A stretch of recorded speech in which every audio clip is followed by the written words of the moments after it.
Part 8 August Voices in the Dark. Finally, after what seemed like a forever of running, someone yelled, I think we lost him. Amos? I'm right here, said Amos's voice a few feet behind us. We can stop, Miles yelled from farther off. Jack, I yelled. Who? said Jack. I'm here. I can't see a thing. Are you sure we lost them? Henry asked, letting go of my arm. That's when I realized that he'd been the one who was pulling me as we ran. Yeah. Shh. Let's listen. We all got super quiet, listening for footsteps in the dark. All we could hear were the crickets and frogs and our own crazed panting. We were out of breath, stomach hurting, bodies bent over our knees. We lost them, said Henry. Whoa, that was intense. What happened to the flashlight? I dropped it. How did you guys know? Said Jack. We saw them before. They looked like jerks. You just ran into him, I said to Amos. I know, right? Laughed Amos. He didn't even see it coming, said Miles. He was like, are you afraid too? And you're like, bam, said Jack. Bam, said Amos, throwing a fake punch in the air. But after I tackled him, I was like, run, Amos. You shimmock. He's 10 times bigger than you. And I got up and started running as fast as I could. We all started laughing. I grabbed Augie and I was like, run, said Henry. I didn't even know it was you pulling me, I answered. That was wild, said Amos, shaking his head. Totally wild. Your lip is bleeding, dude. I got in a couple of good punches, answered Amos, wiping his lip. I think they were 7th graders. They were Hughes.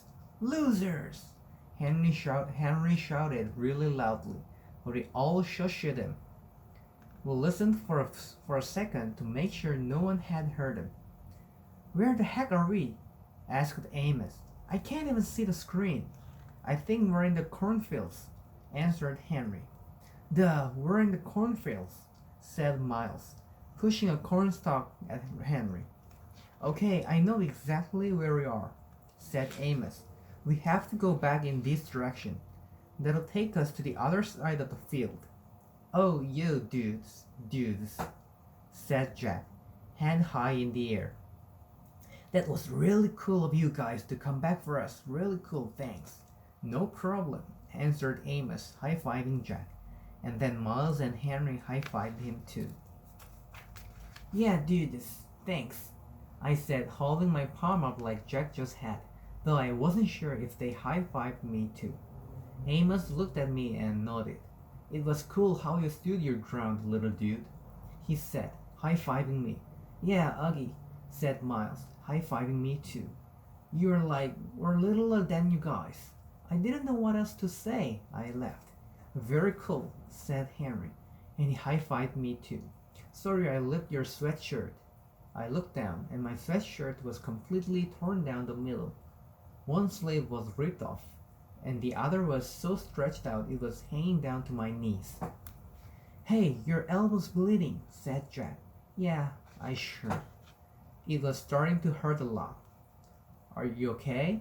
Said Jack, seeing my face. I nodded. Suddenly I felt like crying, and I was trying really hard not to do that. Wait, your hearing aids are gone, said Jack. What? I yelled, touching my ears. The hearing aid band was definitely gone. That's why I felt like I was underwater. Oh no, I said, and that's when I couldn't hold it in anymore. Everything that had just happened kind of hit me, and I couldn't help it. I started to cry, like big crying, what Mom would call the waterworks. I was so embarrassed I hid my face in my arm, but I couldn't stop the tears from coming. The guys were really nice to me though. They patted me on the back. You're okay, dude, it's okay, they said. You're one brave little dude. You know that? Said Amos, putting his arm around my shoulders. And when I kept on crying, he put both his arms around me like my dad would have done and let me cry.